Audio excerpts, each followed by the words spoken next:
Hey guys, how's it going? Michael Troy here, and today we are looking at Alpha Flight Afterburn, and this is part 4. Okay, so this is continuing my series of my Alpha Flight retrospective. I covered the first 28 issues of Byrne's run on my favorite comic book, and I just wanted to keep on going and see how the book went after he left, and I just remember never liking it the same, but now that I'm looking through him, it's kind of fun and nostalgic, and there's a lot to take out of it, so let's do it. Okay, so this is issue 41, and let's see. I feel like it's funny,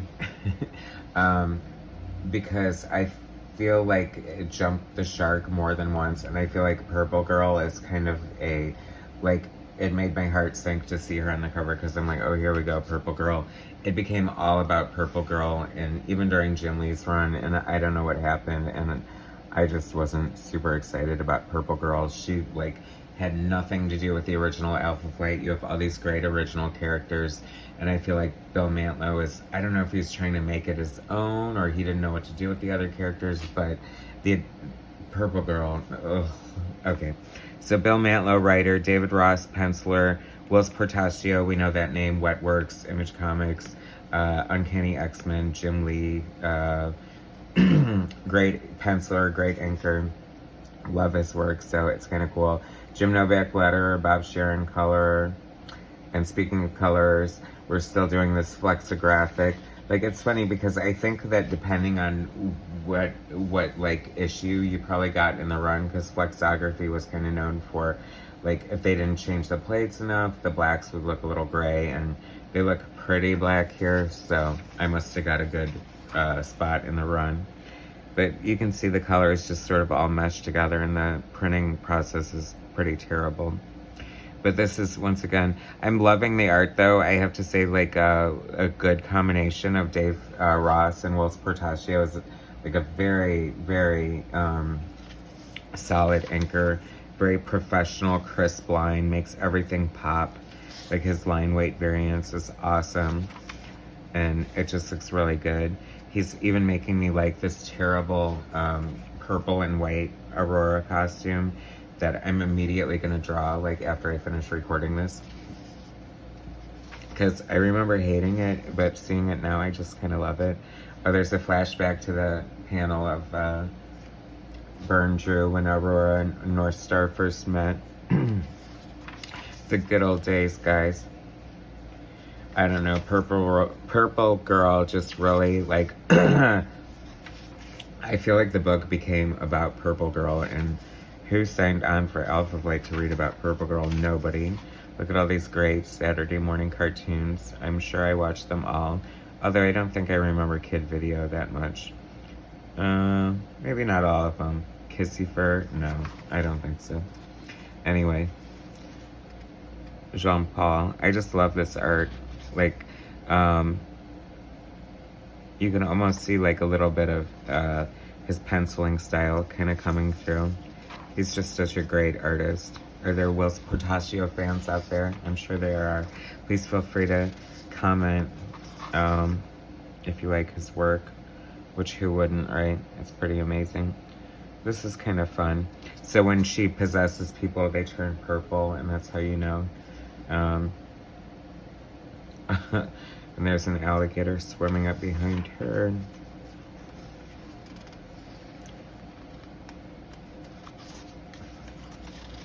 It's sad to think what becomes of Aurora and North Star. I won't spoil that for you yet, but it just speaks to how awful the book became after Byrne left.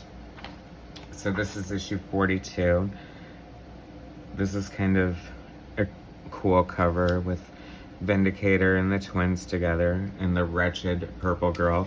We're still using Mike Mignola cornerbox heads. I'm surprised that Dave Ross never, that would be the first thing I would do. I'm such a, artists have such egos, so you want your art all over the place, I would imagine. It would have to be my art in that corner box. It would just have to.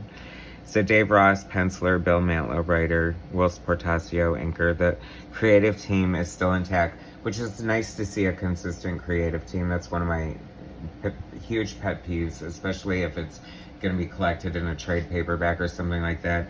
When you start reading a book, like they make a great announcement. Oh, so and so is taking over his art. Like it happens a lot with Ryan Sook. I feel like they'll draw like 2 issues, 1.5 issues, or something, and then fall off, and it just makes the art so inconsistent and irritating to me. Back in the day, they used to have like 3 issues like done in advance. They'd have like villains at the go, and you just had like a more consistent thing. I think that's part of the problem with comics too, is like the lack of consistency. It's like you just don't know what you're getting, you know? Like Claremont's X-Men, you just always knew what you were getting. You were there because the characters were like acted how they were supposed to act and looked how they were supposed to look, and you know, it was just kind of like you were on board with it. And here it's just all over the place now, and you know, like events and crossovers, and usually a reboot. It's always a reboot.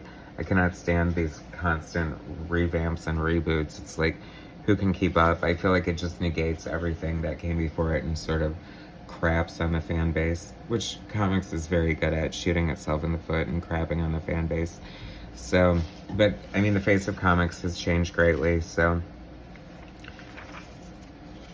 I'm happy to live in the heyday of the 70s through the 90s. I'm not saying all modern comics are bad, or comics from the 2000s or whatever. Definitely, I mean, obviously, you know, there's going to be great stuff, but I feel like this is like, even though Bill Mantlow's Alpha Flight is, you know, not my favorite, it's still fun for the nostalgia, and it still looks like an 80s comic book, right?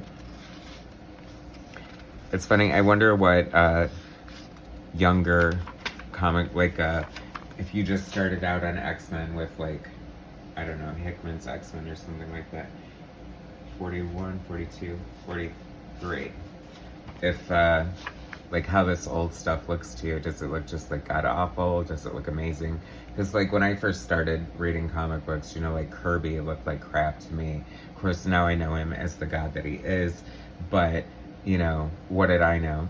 Anyway, so I wonder how this stuff looks to people. It probably looks god awful to them too.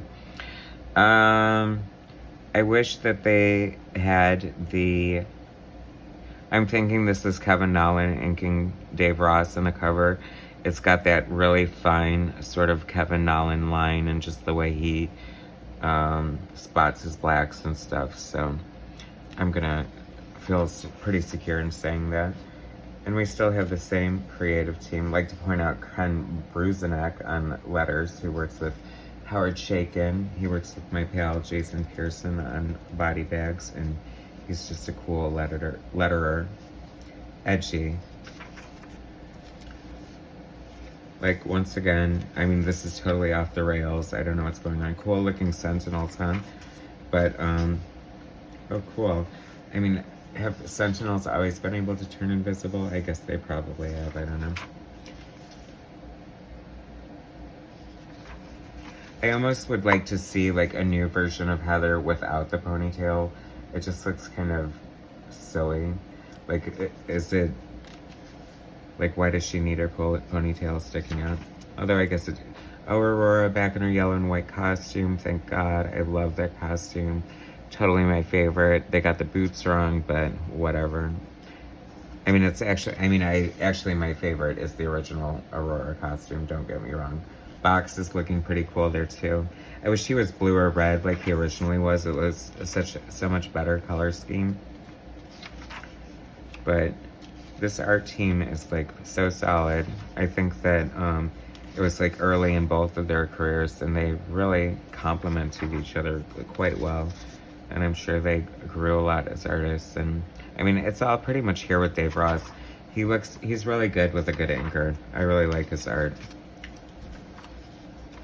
Even though I thought it was like so mediocre at the time. I mean, I was spoiled by John Byrne, so what can I tell you? And here we go, Aurora. My lament about Aurora, she's always like getting knocked out or thrown, like put down in the fight, like almost immediately. It's like, whoa, why are you doing that?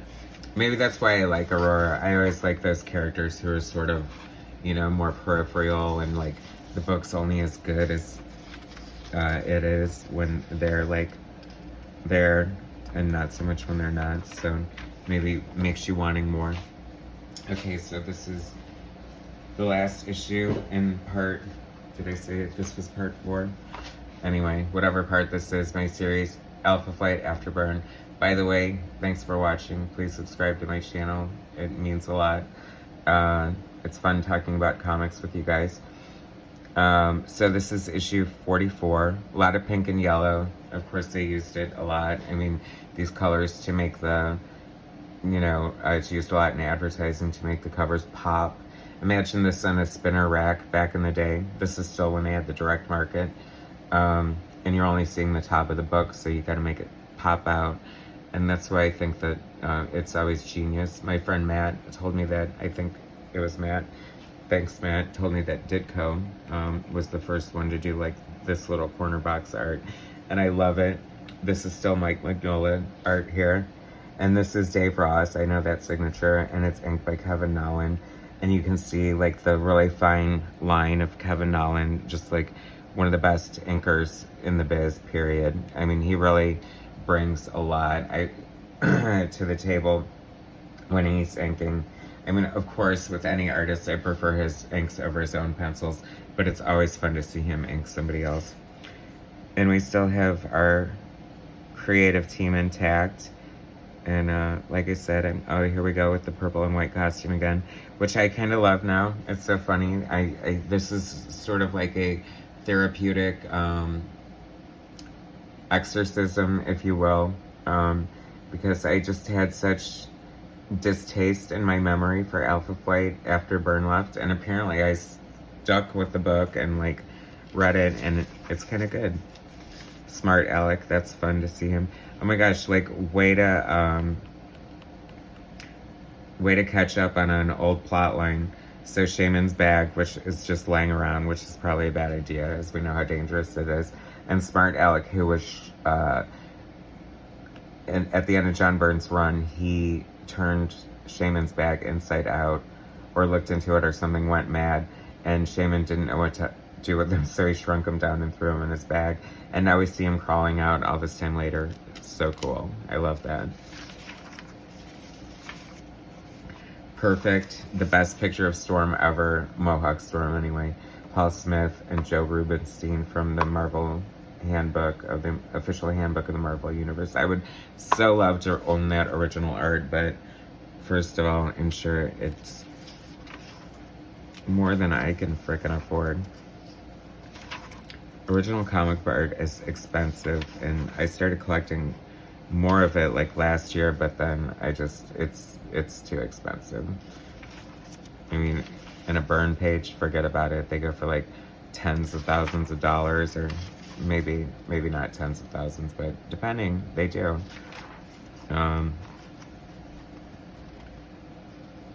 I love this effect when she's using her light powers, and it's sort of like Halo from Batman and the Outsiders, when she's using her yellow aura or her white aura or whatever.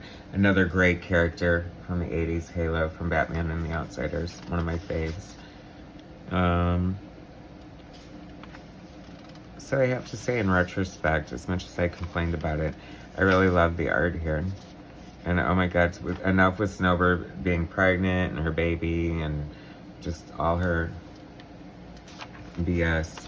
Like, Bill Mantlo really went off the rails with whatever he did to this poor team. But there I was every month with my 3/4 ready to take Fallen Angels. I'm going to cover that. That was kind of a fun series, like a spin-off from the New Mutants. Cool Carrie Gamil art. Gamil. Whatever. Strike Force Morituri, penciled by Brent Anderson and inked by Scott Williams, who would, of course, famously become Jim Lee's inker. So anyway, that's it. The end of part 4 in my Alpha Flight After Byrne series. Make sure you check out the other ones. Thanks for watching. Please subscribe to my channel. Hit like. share my content, and I'll bring you some more later. All right, thanks, guys.